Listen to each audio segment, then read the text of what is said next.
Narcissus was a handsome Greek youth who was cursed to fall in love with his own image in a pool of water.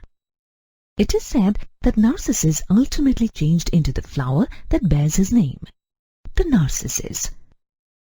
In those days, people obviously didn't have mirrors.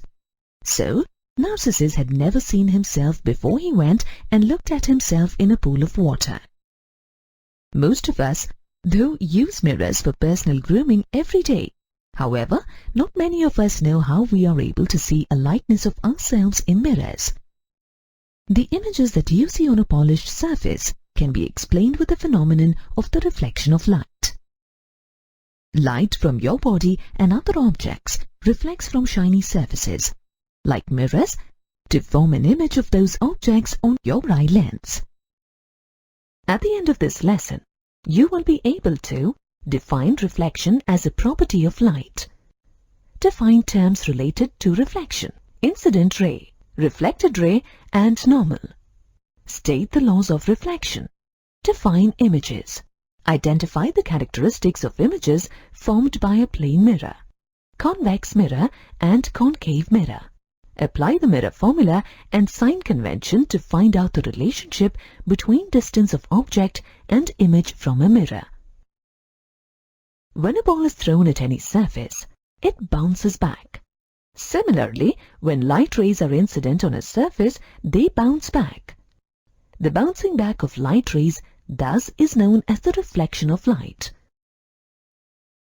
Based on the nature of the reflecting surface, there are two types of reflections: regular reflection and irregular reflection. Regular reflection is caused by a smooth surface where all the light incident on the surface is reflected in a definite direction. Regular reflection is caused by plane mirrors, still water, and other smooth surfaces. Irregular reflection, also known as diffused reflection, is caused by irregular surface of the objects. The irregularity in the surface makes the incident light bounce back in different directions. Wood, wall, and other such irregular surfaces cause irregular reflection. Let us examine the phenomenon of reflection and the terms related with it. An incident ray is a ray of light incident on an object or a reflecting surface. A reflected ray is a ray of light that bounces back from a reflecting surface.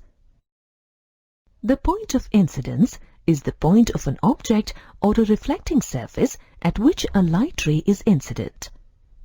Normal is an imaginary line drawn at the point of incidence, perpendicular to the reflecting surface. The angle of incidence is the angle between the incident ray and the normal, and is denoted by I. The angle of reflection is the angle between the normal and the reflected ray, and is denoted by R. Let us examine the properties of reflected rays by conducting an experiment. To begin, you need to fix a sheet of white paper on a drawing board. Draw a line MM' on it and mark a point O at the center of the line. Draw a normal ON on MM'. Next, draw IO, the incident ray, in such a way that angle IOM is less than 90 degrees. Place a strip of plane mirror vertically on MM'. Then fix two pins P and Q on the incident ray IO. P' and Q', which are the images of P and Q respectively, are observed from the other side of the normal. Two pins P1 and Q1 are fixed such that these two pins and P' and Q' are collinear. Remove the pins and draw a line OR passing through P1 and Q1 to represent the reflected ray. Now, if you measure the angle of incidence ION and the angle of reflection NOR, you will find that angle I is equal to angle R, and P, Q, P1, Q1, N, and O lie in the same plane. In other words, the experiment shows that the angle of incidence I equals the angle of reflection R. The incident ray, the reflected ray, and the normal all lie in the same plane. The property of reflection can be explained using mirrors. The laws of reflection affect our daily lives in many ways. In fact, we verify these laws every time we look into a mirror, which is a surface capable of reflecting sufficient undiffused light to form a likeness of an object placed in front of it. The likeness showed by a mirror is called an image. There are two types of images. Real images are the images that can be caught on screen. For example, the images projected on a screen or images taken using a camera are real images. Virtual images are the images that cannot be caught on a screen. Images formed in a plane mirror are virtual, as they disappear when the object is removed. Mirrors can be broadly classified into plane mirrors, which have flat surfaces, and spherical mirrors, which have curved surfaces. In this lesson, we will look at reflections in plane mirrors.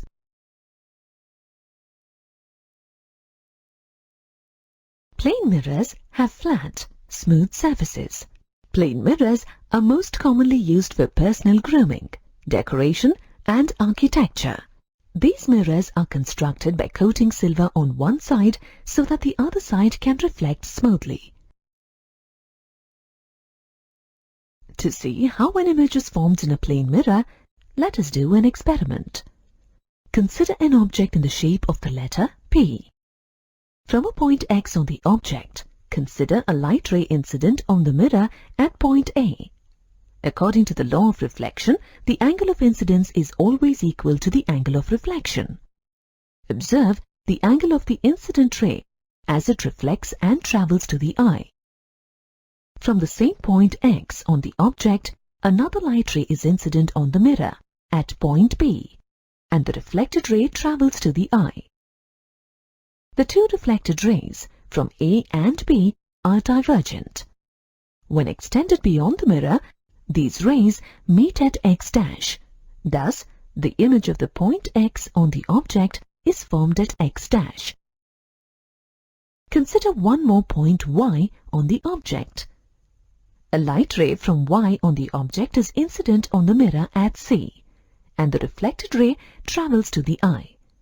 Similarly, another ray from Y on the object is incident on the mirror at D, and is reflected to travel to the eye.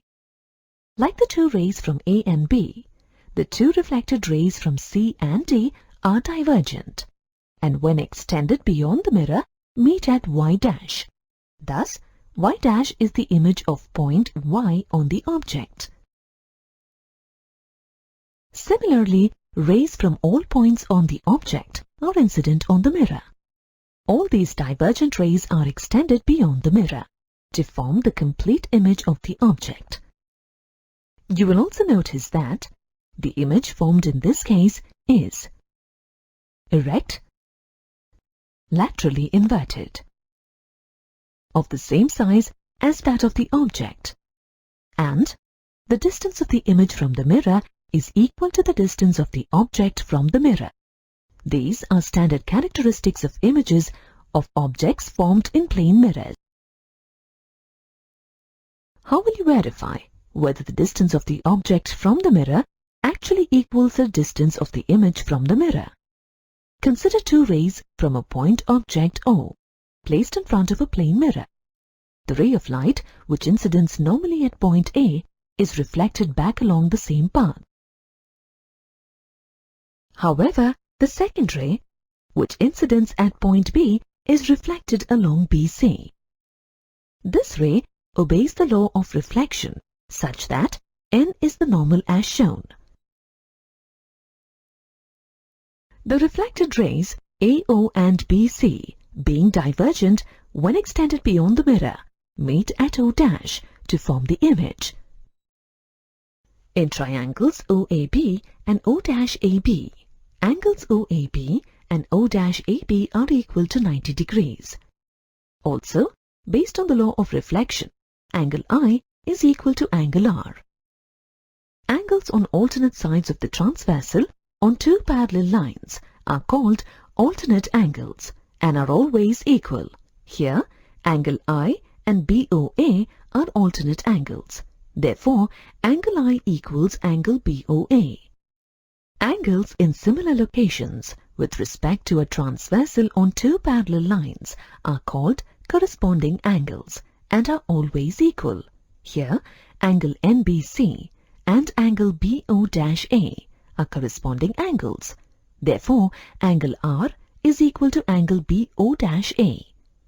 Therefore, angle BOA is equal to angle BO-A. Using the angle, and side property of equal triangles, we can say that triangles OAB and O-AB are equal. Equal triangles have equal sides. Therefore, OA is equal to AO', which means that the distance of the image from the mirror is equal to the distance of the object from the mirror. Let us switch to another aspect of images in mirrors, the relationship between the mirror and the image size. You may have noticed that not all mirrors enable you to see your full image. You typically need a tall mirror to view your full image when getting ready to go somewhere. This is why most bedrooms sport tall mirrors called full-length mirrors. Clearly, image formation is affected by the size of the mirror. A simple experiment can help you determine how tall a mirror you require to view your full image. Consider a person of height HF standing in front of a mirror on the wall, where H represents the highest point on his head, F the lowest point on his feet, and the IE at eye level. The person will be able to see his full image if he can see points A and B. The mirror requires a height where the incident rays HM and FM after reflection reach the eye of the person. These will form an image H', F' when produced backwards. In triangle HEH', AM is parallel to HE, and A is the midpoint of HH'. Therefore, M is the midpoint of H'E. Similarly, in triangle FEF', NB is parallel to FE, and B is the midpoint of FF'. Therefore, N is the midpoint of F'E. Now in triangle H', F'E, M is the midpoint of H'E, and N is the midpoint of F'E. Therefore, MN is parallel to and half of H', but H', is equal to HF. Therefore, MN is equal to half of HF. Thus, in order to see his full-length image, a person requires a plane mirror that is half his own height. Therefore, to view the complete image of an object, you need a mirror that is at least half the height of the object. Kids sometimes use mirrors as playthings, where they rotate the mirror in the sunlight to make the sun's rays reflect on another person or an object. Suppose a child uses a mirror to direct the sun's rays to a friend standing at a window on the first floor. Now he wants to direct these rays to another friend standing on the road some distance away. If the lines joining the boy to the two friends make an angle of 120 degrees, by what angle should the child rotate the mirror? To solve this problem, let us see what happens to a reflected ray when a mirror is rotated through an angle. Consider a ray of light IO incident on a plane mirror in position M1, M2, such that OR is the reflected ray and ON is the normal. Therefore, based on the laws of reflection, angle RON is equal to angle ION. which is the angle of incidence I. Therefore, angle IOR is equal to twice the angle of incidence. Let the mirror be rotated through an angle theta about point O, so that M1', M2' is the new position of the mirror, and ON' is the new position of the normal. The position of the incident ray remains the same, but the new angle of incidence is angle ION'. Angle ION' equals I plus theta. Let OR' be the reflected ray such that angle N'-OR' is the new angle of reflection. From the figure, you can see that angle IOR' is equal to angle ION' plus angle N'-OR'. Substituting ION' and N'-OR' in terms of I and theta, you get angle IOR' is equal to 2I plus 2 theta. Subtracting equation 1 from equation 2, we get angle IOR' minus angle IOR is equal to 2I plus 2 theta minus 2I. Therefore, angle ROR' is equal to 2 theta. Thus, for a given incident ray, if the plane mirror is rotated through a certain angle, then the reflected ray rotates through twice that angle. Hence, for the given problem, if the child has to direct the rays to a person standing 120 degrees apart, he has to rotate the mirror through an angle that is equal to half of 120 degrees, that is 60 degrees.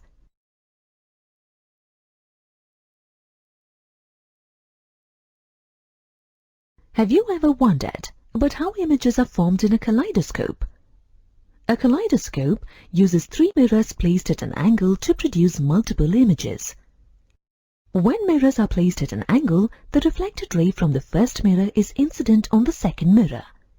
The second mirror in turn reflects it back to mirror 3. Thus, multiple images of the object are formed. The number of images seen in such an arrangement can be calculated using the formula N is equal to 360 divided by theta minus 1. Based on this formula, if the angle between the mirrors, theta, is 90 degrees, then the number of images formed is 3. Experimenting further, if 2 parallel mirrors are placed with their reflecting surfaces facing each other, the mirrors form an infinite number of images between them. This is because the angle between the mirrors placed in this manner is 0. Mirrors can be placed at angles to change the direction of light received by the eye. For example, 2 mirrors placed at specific angles are used to make optical instruments like periscope. Periscope is used in land and sea warfare, submarine navigation, and elsewhere to enable observers to view their surroundings while remaining under cover, behind armor or submerged. A reflecting periscope consists of 2 mirrors to change the direction of light coming from the scene observed. The first mirror deflects the light down through a vertical tube. At the bottom of the tube, another mirror is placed at an angle to reflect the light towards the observer's eye. Most amusement parks have a hall of mirrors, a traditional attraction. Mirrors in these halls are often distorted into different curved, convex, or concave shapes to give the participants unusual and confusing reflections of themselves. They may see stretched, shrunken, or even bloated forms of their images. Sometimes the images are startling, and at other times hilariously funny. Thus, the hall of mirrors can use properties of spherical mirrors to create an unusually funny experience for visitors. Of course, that's not the only area where spherical mirrors are used. You may be using spherical mirrors in your everyday life without being aware of it. In this lesson, you will learn about types of spherical mirrors and their uses. At the end of this lesson, you will be able to Describe spherical mirrors. Identify the characteristics of images formed by a convex mirror and concave mirror. And apply the mirror formula and sign convention to find out the relationship between distance of object and image from a mirror. A spherical mirror is made from a part of a hollow sphere of glass. In other words, it is a plain glass bulging inwards or outwards. Spherical mirrors are further classified as convex and concave mirrors. A convex mirror reflects light from its outer spherical surface and has a silver coating on its inner surface. Convex mirrors are usually used as rear-view mirrors in automobiles. A concave mirror reflects light from its inner spherical surface and has a silver coating on its outer surface. Dentists usually use concave mirrors to examine teeth. You need to be familiar with the terminology used in calculations involving spherical mirrors before you get into more detail. Let's start with the center of curvature.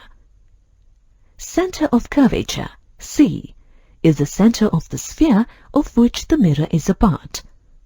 Radius of curvature, R, is the radius of the sphere of which the mirror is a part. Pole, P, is the geometric center of the spherical mirror. Aperture is the surface of the mirror used for reflection. Principal axis is the line joining the pole and the center of curvature. Principal focus, F, is a point on the principal axis. This is the point where the rays in the reflected beam, formed from the incident beam parallel to the principal axis, converge. Focal length, F, is the distance of the principal focus from the pole of the mirror. Objects seen in the mirror are closer than they appear. You may have seen this warning sticker on the rear-view mirrors in your cars and bikes. These rear-view mirrors are actually convex mirrors. Rear-view mirrors help the driver to keep an eye on a large area behind the vehicle by providing a wide field of view.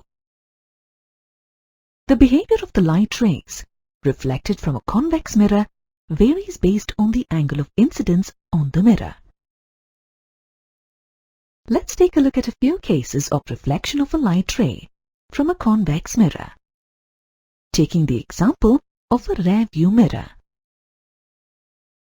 In the first case, incident rays are parallel to the principal axis.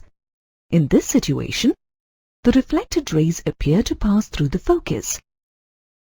In a rear-view mirror, incident rays parallel to the principal axis enables the driver to see the car traveling exactly behind his car. In the second case, let us consider incident rays directed towards the center of curvature. Here, the angle of incidence is 0. Hence, the angle of reflection too is 0.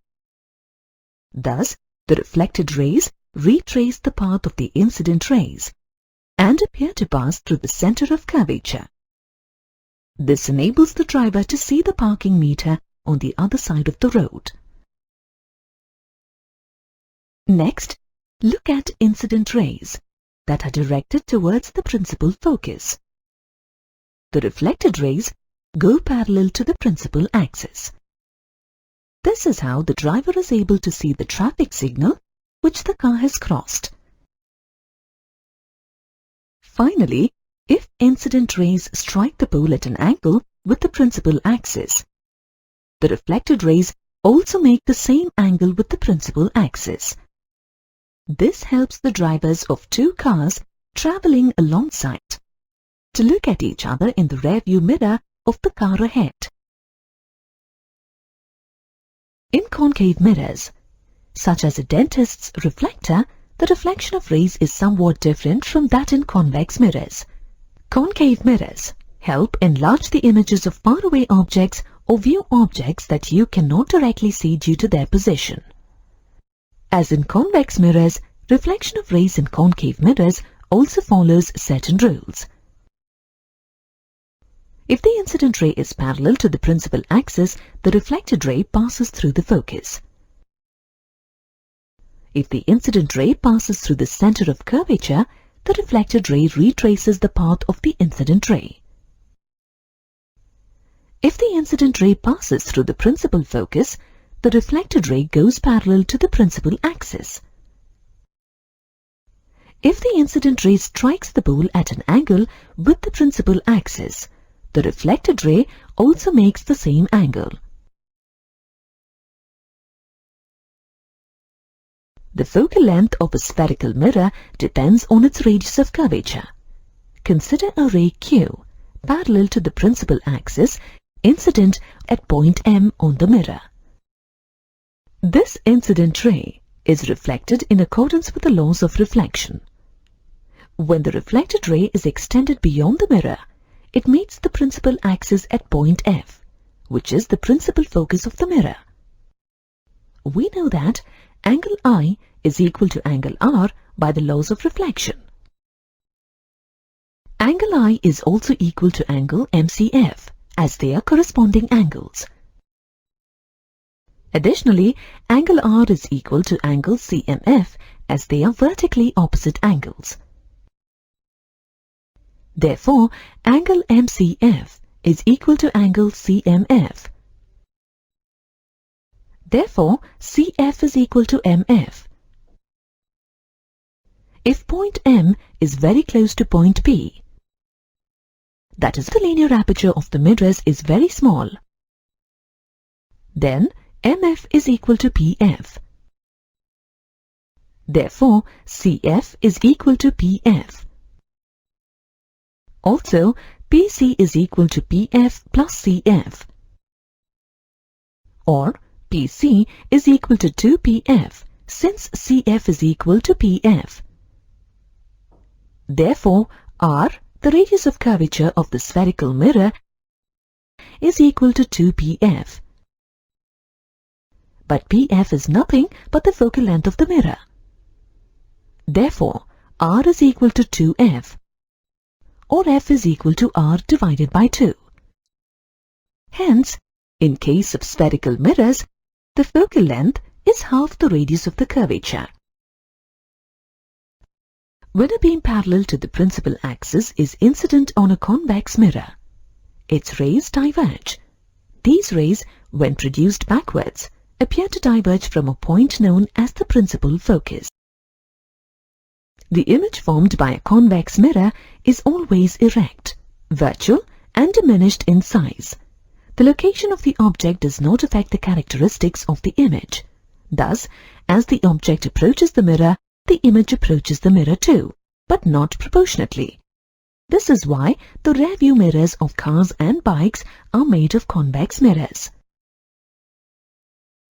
When a beam of rays parallel to the principal axis is incident on the reflecting surface of a concave mirror, its rays all converge at a point on the principal axis. This point is known as the principal focus of concave mirror. Unlike a convex mirror, the nature and size of the image in a concave mirror depends on the relative position of the object from the mirror. Let us examine the characteristics of the image of an object at different points in front of the mirror. When the object is at an infinite distance, the image is formed at the principal focus F. This image is real, inverted, and highly diminished in size. When the object is placed at a finite distance greater than the radius of curvature R, the image is formed between the principal focus F and center of curvature C. This image is real, inverted, and diminished in size. When the object is placed at center of curvature C, the image is formed at the same point, that is, at C. This image is real, inverted, and equal in size to that of the object. When the object is placed between the principal focus F and the center of curvature C, the image is formed beyond the center of curvature C. The image in this case is real, inverted, and magnified. when the object is placed at the principal focus F, the image is formed at infinity. This image is real, inverted, and highly magnified. When the object is placed between the principal focus F and the pole P, the image is formed on the side of the mirror that is opposite to the object. The nature of this image is virtual, erect, and magnified. Now, based on your knowledge of spherical mirrors, let's examine how these mirrors are used in amusement parks. The hall of mirrors that you saw earlier uses combinations of concave and convex mirrors to show funny, distorted images to the viewer. Concave mirrors are converging mirrors. They help us view enlarged images. Therefore, if you stand close to such a mirror, you will see a wider, fatter image of yourself. On the other hand, standing close to a convex mirror will make you appear thinner. With a set of such mirrors around you, you can see a variety of images of yourself, an undoubtedly interesting experience.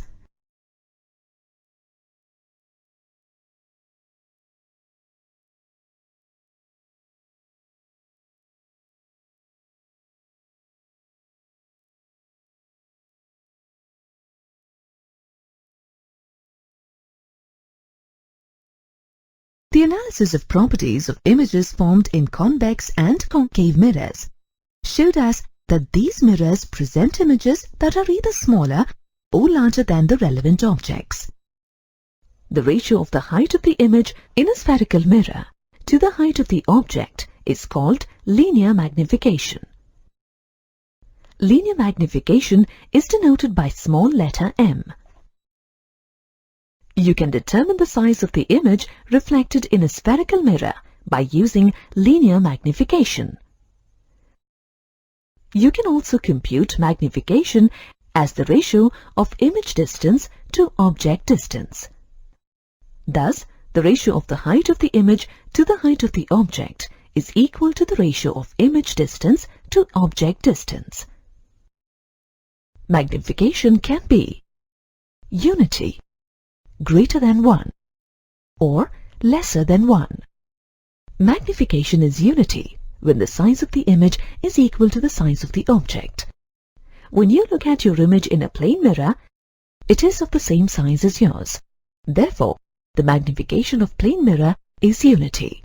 In other words, there is no magnification. Magnification is greater than 1 when the size of the image is greater than the size of the object. When the object lies between C and F of a concave mirror, the image formed is inverted, real, and bigger in size compared to that of the object. In this case, the image is said to be magnified. Thus, magnification is greater than 1. If the object is placed between F and P of a concave mirror, then the image formed is virtual, erect, and bigger than that of the object. Hence, in this case also, the magnification is greater than 1. Dentists use this situation to view the inner parts of a mouth with more clarity. Magnification is lesser than 1 when the size of the image is lesser than the size of the object. When an object is placed beyond C of a concave mirror, the image formed lies between C and F of the mirror. It is inverted, real, and the size of the image is lesser than that of the object. Thus we say that the image is diminished and its magnification is lesser than 1. In the case of a convex mirror, irrespective of the position of the object, the image formed is virtual, erect, and its size is smaller than that of the object. Hence, in a convex mirror, the image formed is always diminished and its magnification is lesser than 1. Suppose an object is placed in front of a concave mirror. The distance between the object and the mirror is 30 centimeters. The focal length of the mirror is 10 centimeters. How will you find the position of the image? The object distance, image distance, and focal length in a spherical mirror are related. The mirror formula defines the relationship between these aspects. 1 divided by f is equal to 1 divided by u plus 1 divided by v, where focal length f is the distance between the pole P and the principal focus f. Object distance u is the distance of the object from the pole P of the mirror. Image distance v is the distance of the image from the pole P of the mirror. All distances are measured from the pole.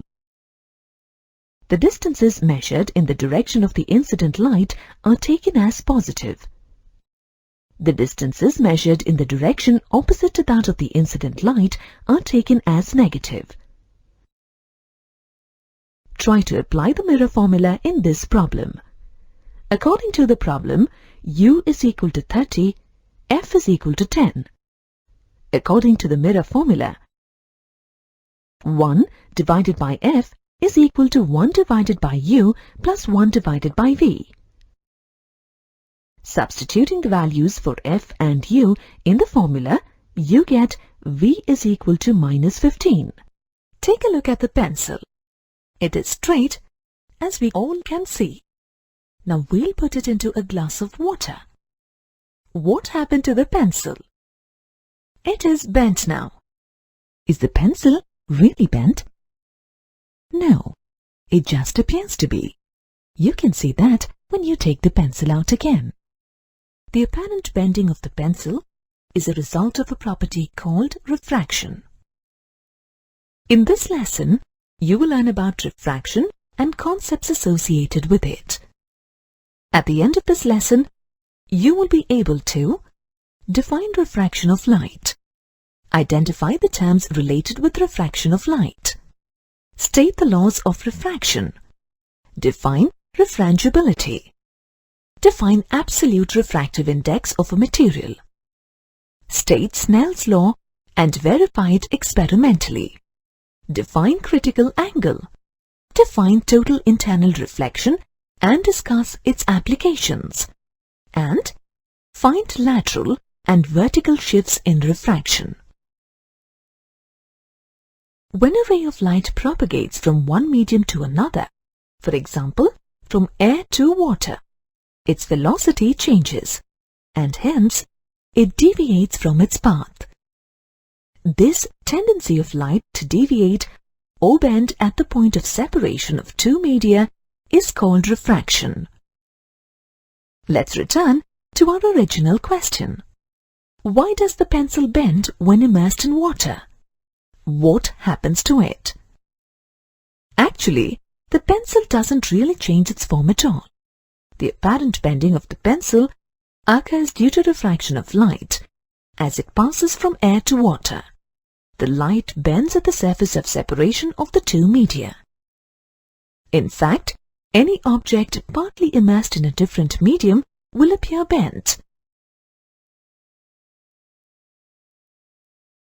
Let's examine refraction of light as we saw it in the pencil and look at various terms associated with this phenomenon. The ray of light that is incident on a surface is called the incident ray. The ray that deviates at the point of incidence due to a change in the medium is called the refracted ray. The perpendicular line between the two media is called the normal. The angle formed between the refracted ray and the normal at the point of incidence is known as angle of incidence. The angle between the normal and the refracted ray is known as angle of refraction. Let us consider a light ray traveling from air to water. As you can see, the ray of light bends towards the normal. The incident ray and the refracted ray are in the same plane. These observations form the basis of the laws of refraction. The first law of refraction states that when a light ray passes from a rarer medium to a denser medium, it bends towards the normal. When it passes from a denser medium to a rarer medium, it bends away from the normal.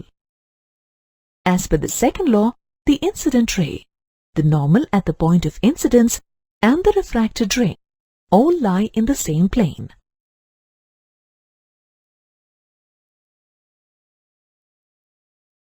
The ability of light to bend when passing from one medium to another is called refrangibility.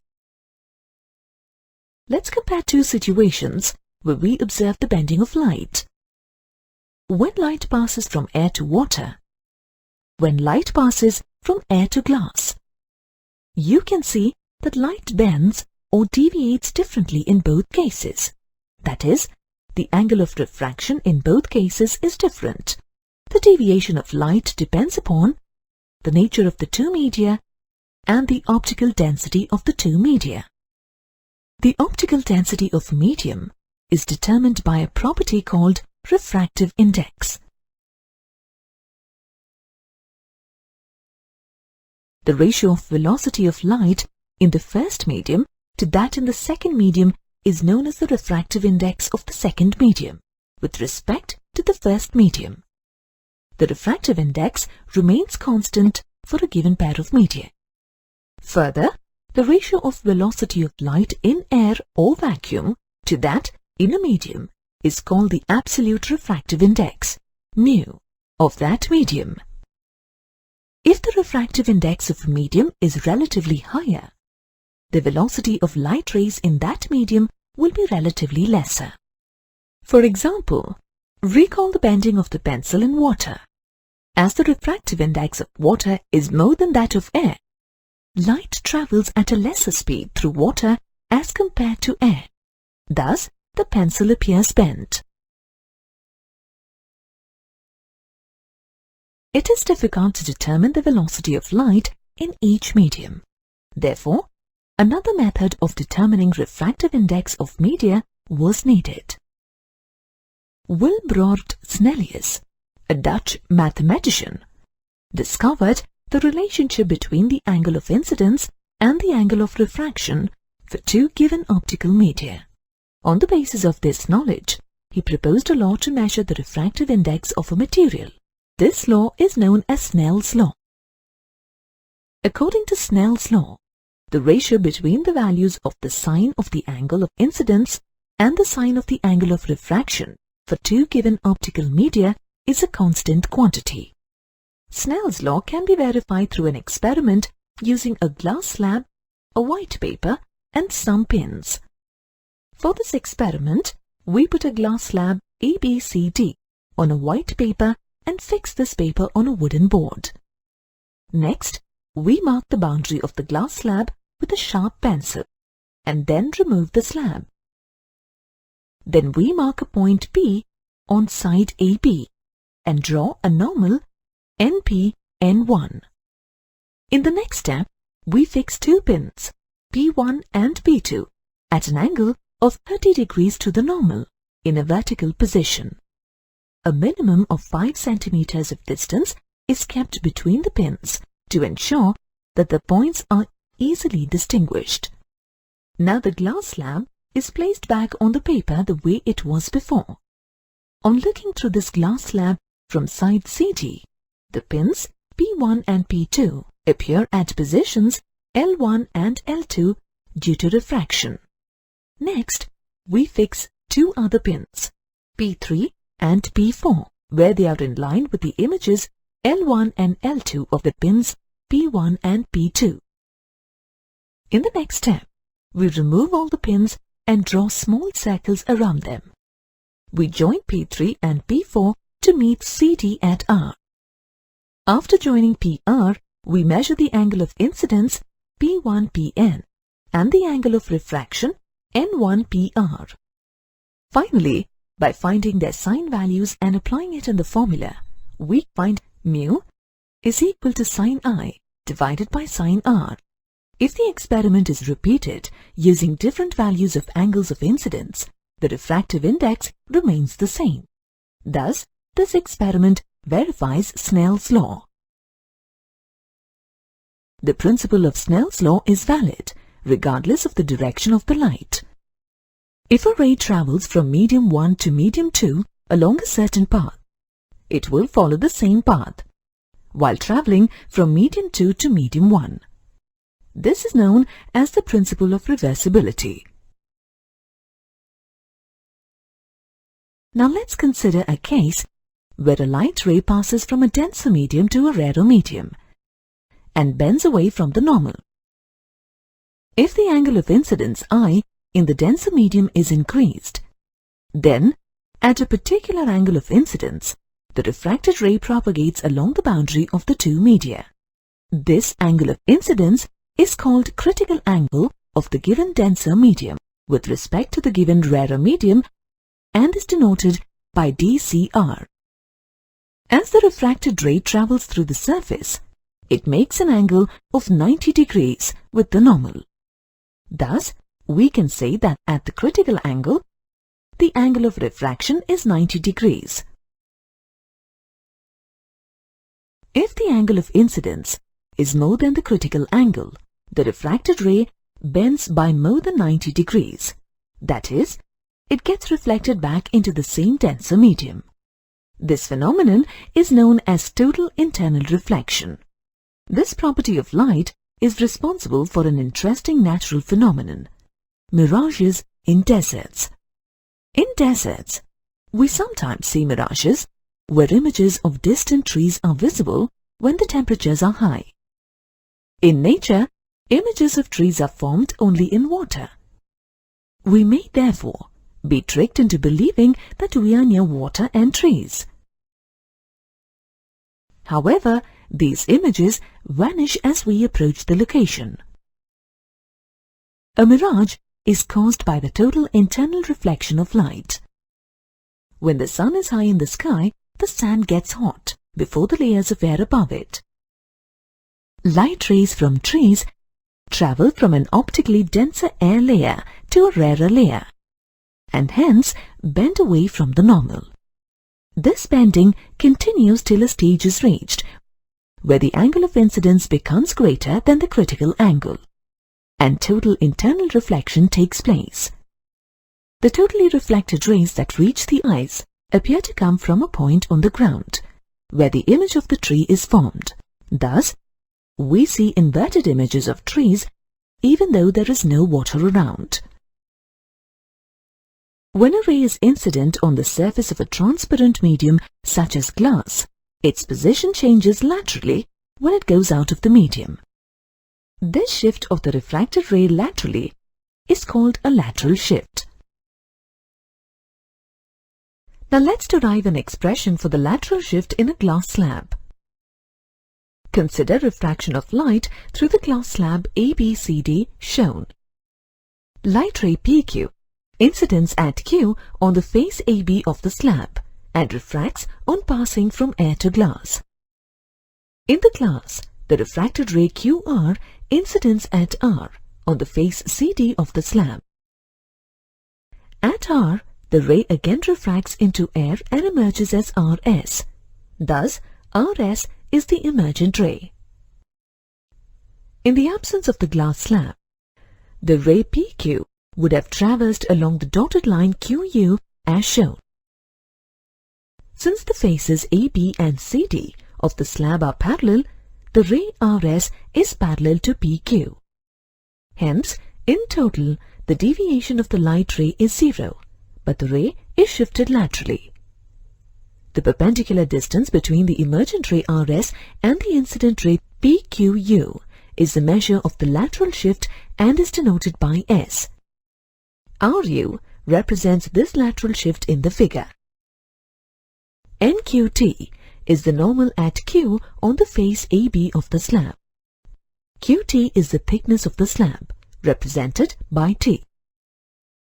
Angle PQN is the angle of incidence of the light ray in air, represented by I.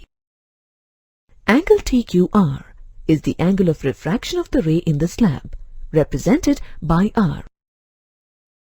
Hence, angle RQU represents the angle of deviation of the light ray when refracted into glass. It is equal to I minus R. Now consider the right triangle QRU.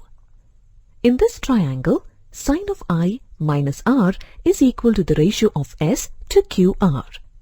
Thus, QR is equal to the ratio of S to sine of I minus R. This gives you equation 1. Now consider the right triangle QTR. In this triangle, cosine of R is equal to the ratio of QT to QR, which is equal to the ratio of thickness T of the slab to QR. Thus, QR is equal to the ratio of T to cosine of R. This gives you equation 2. From equations 1 and 2, we get the lateral shift in the slab as S is equal to T multiplied by sine I minus R divided by cos R. Besides lateral shifts, you can observe vertical shifts because of refraction of light. For example, when you look into a swimming pool, you generally feel it looks shallower than it really is. This is caused by a vertical shift in the rays refracted when changing media between air and water. You can verify the phenomenon of vertical shifts through an experiment. Put a coin at the bottom of the trough containing water to a depth h.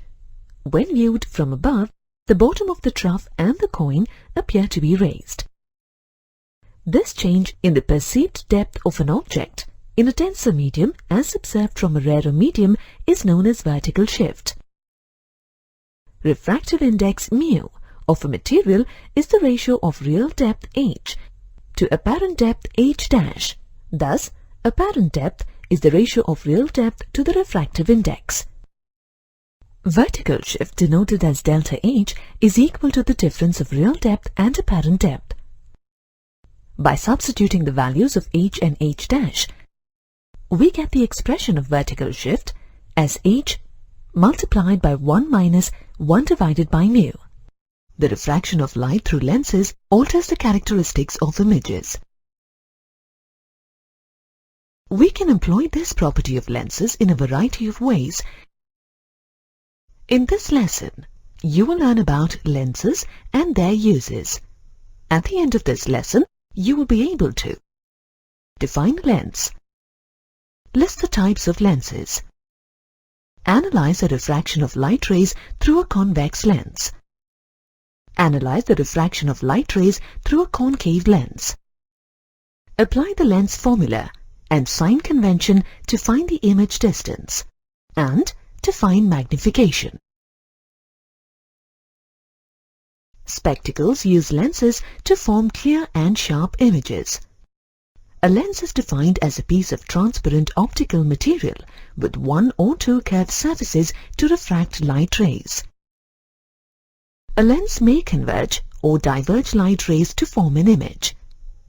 Reading glasses, binoculars, and optical instruments, such as telescopes, use lenses to enhance images of objects. Based on their shapes, lenses can be of 5 types.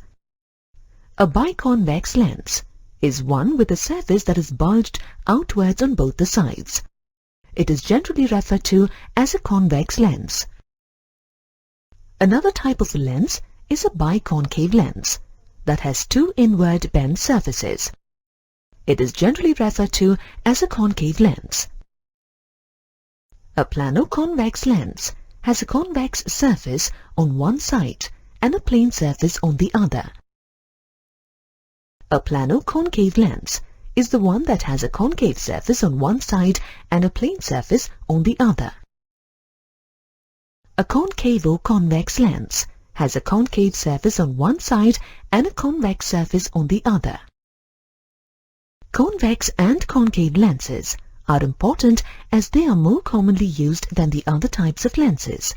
We will focus on these 2 types of lenses in our study. In your study of lenses, both convex and concave, you will use some general terms to identify the location of images.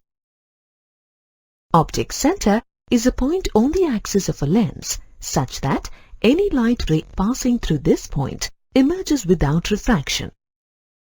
It is also known as the pole of the lens. As shown in the figure, O is called the optic center of the lens. Principal focus. Principal focus is a point on the axis of a lens. This is the point where a beam of light parallel to the principal axis, after getting refracted, meets in a convex lens or appears to meet when produced backwards in a concave lens. Principal foci occur on both sides of lenses. Principal focus is also known as the focal point. In the figure here, f1 and f2 are the two principal foci. In a convex lens, if an incident ray passes through a focus and its emergent ray passes parallel to the principal axis, then that focus is called the first principal focus. If an incident ray passes parallel to the principal axis and its emergent ray converges at a focus, then that focus is called the second principal focus. In a concave lens, if an incident ray is directed towards a focus and its emergent ray passes parallel to the principal axis, then that focus is called the first principal focus. If an incident ray passes parallel to the principal axis and its emergent ray appears to diverge from a focus, then that focus is called the second principal focus. The distance between the optic center and the focal point is called the focal length. Here the focal length has been represented as OF1 and OF2. A lens in which both the surfaces are convex is known as a convex lens. Light rays incident on a convex lens get converged at its focus. This is why a convex lens is also called a converging lens. Children often use them to make paper burn by making sun rays converge on a point on the paper. Convex lenses are used as magnifying glasses by palmists to study palms. They are also used by fingerprint experts for magnifying and studying fingerprints. Now let's analyze the light rays propagating through a convex lens. When an incident ray is parallel to the principal axis, the emergent ray passes through the focus. When an incident ray passes through the optic center, it propagates without any deviation. When an incident ray passes through the focus of a convex lens, the emergent ray passes parallel to the principal axis. Thus, we can predict the positions and the characteristics of the images formed using convex lenses, based on how a light ray incidents on the lens.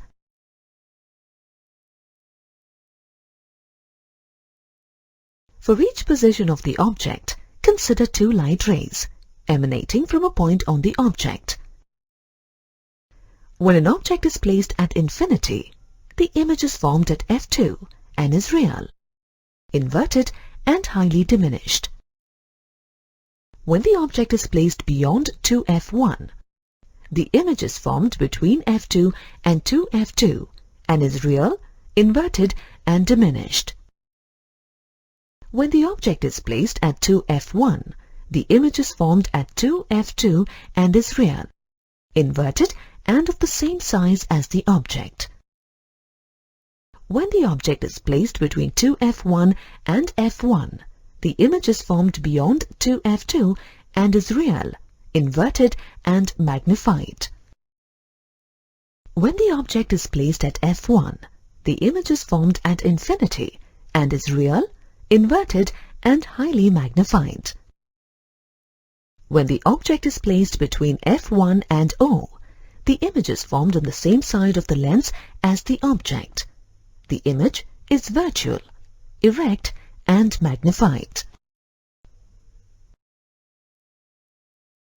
A lens in which both the surfaces are concave is known as a concave lens. Light rays incident on a concave lens get diverged away from the principal axis of the lens. An image formed by a concave lens is always diminished due to the divergence of rays. This is why concave lenses are widely used to correct eye defects such as myopia. Thus, a concave lens is also known as a diverging, reducing, negative, myopic or minus lens. Now let's analyze the light rays propagating through a concave lens. When an incident ray is parallel to the principal axis, the emergent ray appears to pass through the focus. When an incident ray passes through the optic center, it propagates without any deviation. When an incident ray is directed towards the focus of a concave lens, the emergent ray passes parallel to its principal axis. Thus, we can predict the positions and the characteristics of images formed using concave lenses, based on how a light ray incidents on the lens. For each position of an object, consider two light rays emanating from a point on the object. When the object is placed at infinity, the image is formed as a point at f1 and is virtual, erect and highly diminished. When the object is placed beyond 2f1, the image is formed between f1 and O and is virtual, erect and diminished. When the object is placed between O and f1, the image is formed between f1 and O and is virtual, erect and diminished. The lens formula defines the relationship between the focal length of the lens f, the distance of the object from the optic center u, and the distance of the image from the optic center v. 1 divided by f is equal to 1 divided by v minus 1 divided by u. To denote the distance and the nature of the image formed by a lens, relative to the object, some conventions have been defined. All the distances are to be measured from the optic center of the lens. The distances measured in the direction of the incident light are taken as positive. The distances measured in the direction opposite to that of the incident light are taken as negative. You can determine the size of the image of an object if you know the magnification of a lens. Magnification, denoted by small letter m, is the ratio of image size to object size. It is also measured as the ratio of image distance to object distance. Thus, magnification is unity when the size of the image is equal to the size of the object. Magnification is greater than 1 when the size of the image is greater than that of the object. Magnification is less than 1 when the size of the image is less than that of the object.